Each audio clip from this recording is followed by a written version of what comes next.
Chapter 1, where attention becomes the prize. Imagine your mind as a quiet, sacred space, a garden for your thoughts and dreams. In this sanctuary, every idea is a seed, every hope a budding flower. Here, you have the power to nurture what grows, to choose which thoughts to water and which to let go. This is your inner world, a place of peace and possibility, where your attention is the sunlight that brings everything to life. Now picture an invisible invasion, trampling that garden, psychological targeting.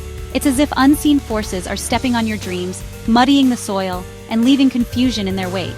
This invasion is subtle, often arriving quietly, but its effects are deeply felt. The once calm sanctuary becomes a battleground, and you may not even realize it's happening at first. This war isn't fought with fists, but with manipulations and orchestrated chaos. It's a psychological chess game, where every move is designed to unsettle you, to keep you off balance.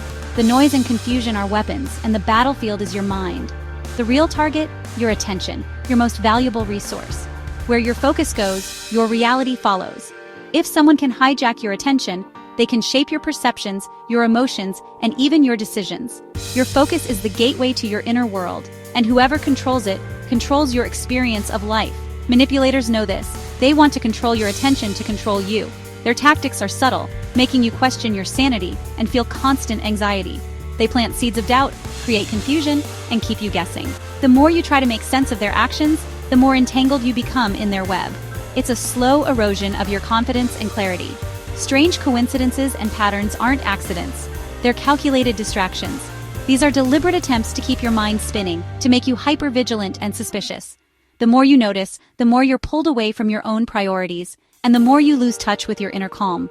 The goal, keep you obsessed with their chaos, draining your energy and stunting your growth. If your attention is trapped in fear and doubt, those feelings grow stronger. Over time, your inner garden withers, and exhaustion replaces vitality.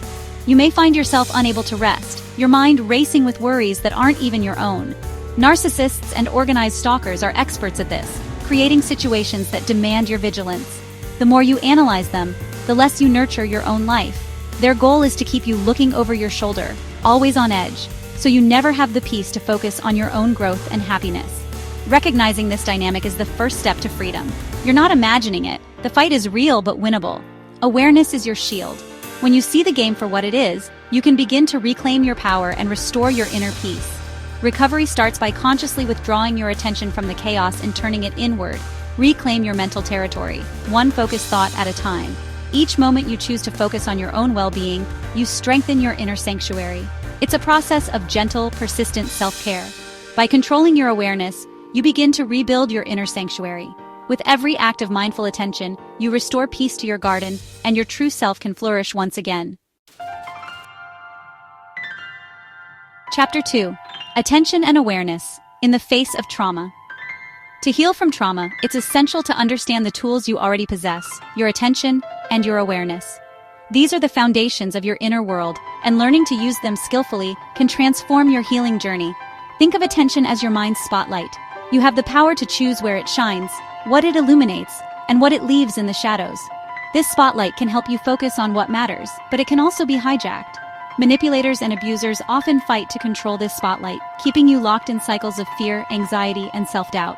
They want your attention fixed on their needs, their moods, and their threats. But awareness is different. Awareness is the vast field in which your attention operates, a calm, observing presence that notices everything, even the things outside the spotlight. With awareness, you can observe your thoughts and feelings as they come and go, without being swept away by them. It's like sitting on the bank of a river, watching the water flow past. Trauma disrupts both attention and awareness. It narrows your focus, locking your attention onto threats, real or imagined, and making it hard to see anything else. This survival mechanism is meant to protect you, but in prolonged abuse, it becomes a trap, keeping you stuck in loops of fear, hypervigilance, and emotional pain. Healing means reclaiming conscious control over your mind. It's about strengthening your awareness so you can notice when your attention is stuck, and gently guide it somewhere safer. With practice, you learn to redirect your focus, not by ignoring pain or pretending it doesn't exist, but by expanding your awareness to include moments of safety, comfort, and hope. You can acknowledge the storm inside you, but also notice the solid ground beneath your feet, the support that's always there. Mindful redirection is a fundamental skill for taking back your power. It's a practice that grows stronger each time you use it. Over time, this teaches your nervous system that it's safe to look away from danger, to rest, and to heal. This is how you begin to break trauma's grip, by reclaiming your attention, expanding your awareness, and choosing where to focus your energy. Recovery is about learning to direct your attention toward healing, growth, and the possibility of a brighter future. Chapter 3: Understanding Narcissism and Organized Stalking. To defend yourself, you must understand the aggressors. Recognizing their patterns and motivations is the foundation of self-protection. When you know what drives them, you can anticipate their moves and avoid falling into their traps. Malignant narcissists crave control and validation. They see people as tools for their own gratification. Their need for admiration is insatiable, and they manipulate situations to ensure they remain at the center of attention. They often charm, deceive, and exploit, all to maintain their sense of superiority. Your attention, positive or negative, is their fuel. Even your anger or distress feeds their ego, making them feel powerful and in control. They thrive on emotional reactions, so indifference can be your strongest weapon. They create chaos to keep you focused on them, using lies, gaslighting, and drama. By constantly shifting the narrative, they keep you off balance, making it difficult to see the truth or trust your own judgment. Gaslighting makes you doubt your reality, eroding your self-trust. Over time, you may question your memories, instincts, and even your sanity, which is exactly what the narcissist wants. Organized stalking takes this further. Multiple people harass and monitor you, creating relentless psychological pressure.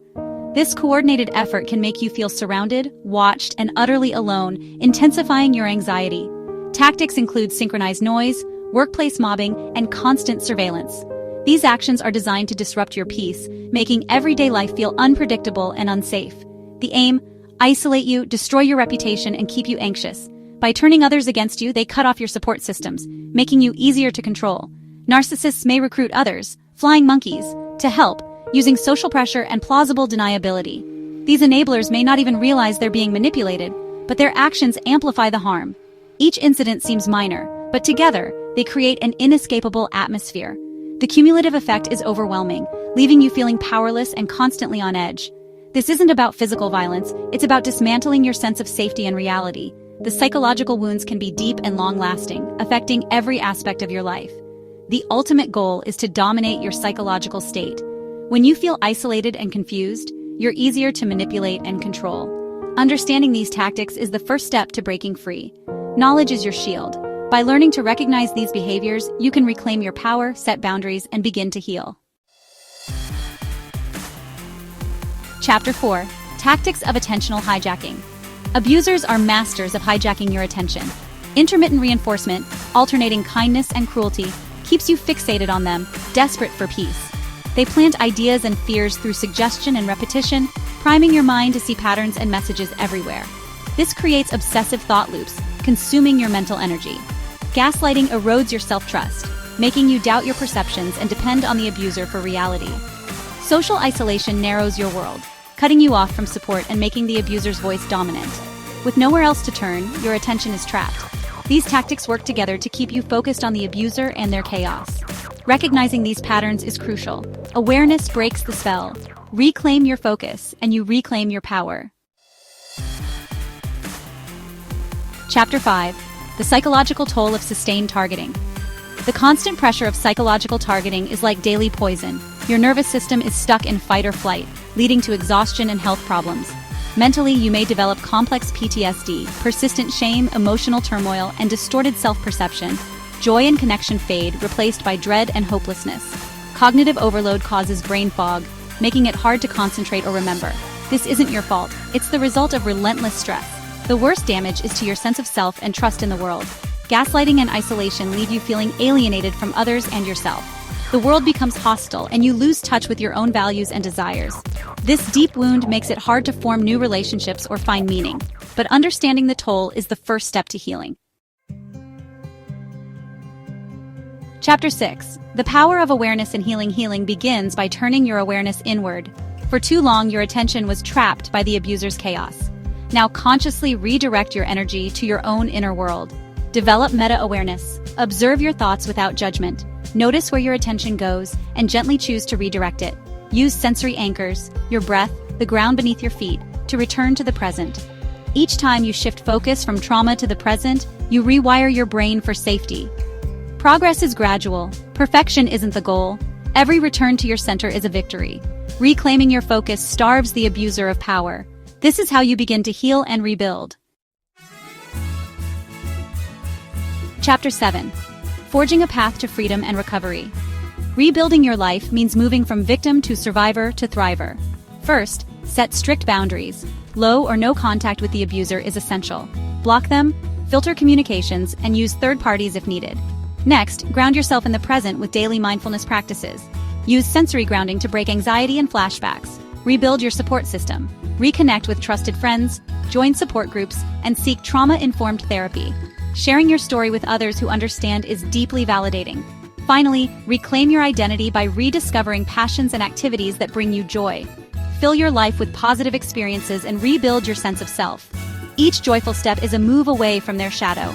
You are returning to the vibrant, powerful person you've always been.